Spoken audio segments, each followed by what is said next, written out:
Hey guys, what's going on? My name is Vic. Should you care about the new Sony ZV-E10? That is what it's called, right? Yeah, it's not the Sony ZV-2, no. It's a very different camera, so should you care about it at all? First up, this is a very different sensor in the Sony ZV-E10. Now, what does that mean? Well, the sensor is the little thing inside here that makes the photos go pop and the videos go whoosh. Transitions, yeah, we're back 10 years ago. With the sensor, it's an APS-C sensor, which means it's a bigger sensor. It's a 24.2 megapixel sensor, and the best way to describe it is the sensor that is shooting this video right now in the Sony a6600. This is it. This is the exact sensor that is in the new Sony ZV-E10. That's a mouthful. What does that mean? Well, it's going to be a little bit better in low light than something like the Sony ZV-1 or similar cameras. In fact, it's going to be pretty okay in low light, and from a photography perspective, it's going to be really, really good.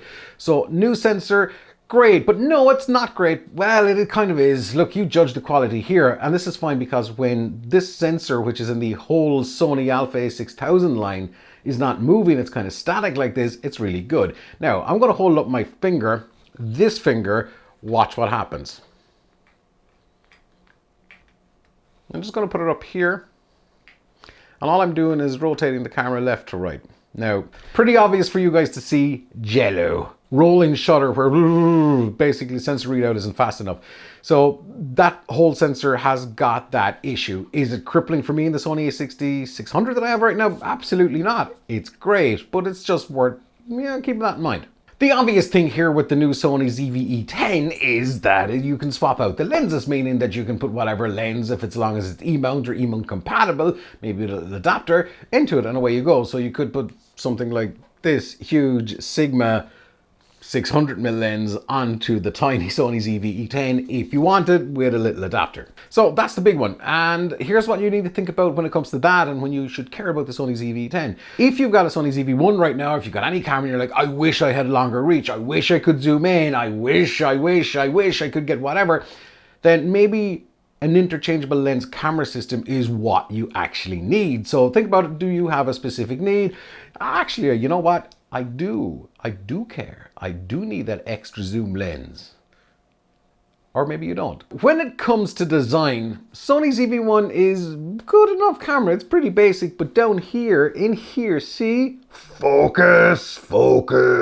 In there is the tripod mount, which means that if you open the battery on the Sony ZV-1, you can't open it as long as there's a tripod attached. Thankfully, the Sony ZV-E10 has fixed that. The tripod hole is now in the center, meaning you can get access to the battery and the SD card if you want. Otherwise, like with this, you'd have to unscrew it or buy a cage like this small rig one, which I've left a link in the description. Now that I mentioned batteries, there is another big change with the Sony ZV-E10, and that's the actual batteries that it uses. So the Sony ZV-1 uses these tiny little batteries, the NPBX1, which, focus, they're okay. Might get an hour. Constantly recording. I buy a couple of them, they're pretty cheap. Now on the Sony a6600, which I'm using right now, you got the Z100 battery, which is a very, very good battery. In fact, you'll probably die before this battery runs out. Now, because the Sony ZV-E10's got a bigger form factor slightly, and it's got a bigger grip, it's actually allowing Sony to squeeze in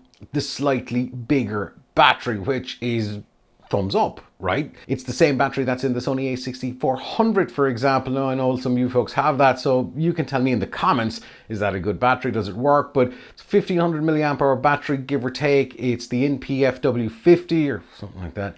And it's going to give you a little bit more juice, maybe 75 to 80 minutes constantly recording, which can be a lot. And maybe you don't have to buy 5 of them, maybe you only have to buy 2, but the battery has changed. That's a good thing. Would have been great to see the Z100 in there, but it's got to be a reason to buy the 6600 now, right? It's got the old Sony menu system. So if you've been looking at a lot of videos around the Sony a7S III or the FX3, for example, then you know it's got those new fancy touchscreen menus. And of course, there is touchscreen on the flip out screen in the Sony ZV-E10, but it's got the old menus, which means it's not touchscreen for the menu system. For me, I think that menu system is fine, but there's a lot of folks on the internet just don't like the old Sony menu system because, let's be honest, if you're on the internet these days, you gotta hate something. One of the other interesting changes in the Sony ZV-E10, we'll say, over something that people are comparing to is the Sony ZV-1, as I said, it's not the Sony ZV-2, is a headphone socket. Now, a headphone socket, put on your headphones, happy days. That's fine, but for a camera that's geared at the vlogging community, are you really going to be kind of out there vlogging, going, yeah, man, like and subscribe and all that stuff while you've got a set of headphones on? No. It's also got USB-C, which kind of opens things up a little bit more. I think it's a hugely positive step in the right direction for Sony. No doubt it's not got its faults. The battery will probably come in for criticism, but other than that, should you care about it? I think you should, but should you buy it? That's the big question. Subscribe and find out in some of my next few videos.